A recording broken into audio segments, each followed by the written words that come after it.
Hello friends, welcome to Macherla's kitchen and vlogs.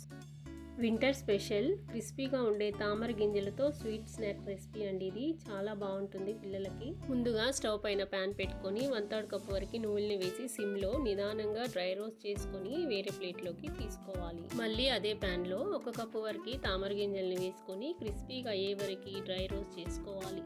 వీటిని pool makhana అని కూడా అంటారు. 1/2 కప్ బెల్లం తురుములో 1 టేబుల్ స్పూన్ వరకు నీళ్ళని వేసుకొని బెల్లంని కరిగించాలి. బెల్లం పాకంలో నురగలు వచ్చి దగ్గరికి పడుతున్న సమయంలో ఒక బౌల్లో కొన్ని వాటర్ తీసుకొని కొంచెం పాకంని వేసి చెక్ చేసుకోవాలి. వీడియోలో చూపిస్తున్నట్టుగా పాకం ఉండలాగా రావాలి. ఇప్పుడు రోస్టెడ్ మఖానా నువ్వుల్ని వేసుకొని కలుపుకొని స్టవ్ ఆఫ్ చేసుకోవాలి. ఈ తామర గింజల్లో ప్రోటీన్లు మరియు ఫైబర్ అధికంగా ఉంటుందండి. ఫాస్టింగ్ చేసే వాళ్ళు కూడా వీటిని తీసుకోవడం వల్ల ఆరోగ్యంగా ఉంటారు. తామర గింజలకి పాకం అంతా అంటేలాగా కలుపుకొని వేరే ప్లేట్లోకి తీసుకోవాలి. కొంచెం చల్లారిన తర్వాత అన్నిటినీ సపరేట్ చేసుకోవాలి. క్విక్ అండ్ సింపుల్గా ఓన్లీ 3 ఇంగ్రీడియంట్స్తో 10 మినిట్స్లో హెల్తీగా స్నాక్ రెడీ అయింది. మీరు ట్రై చేయండి. Thanks for watching.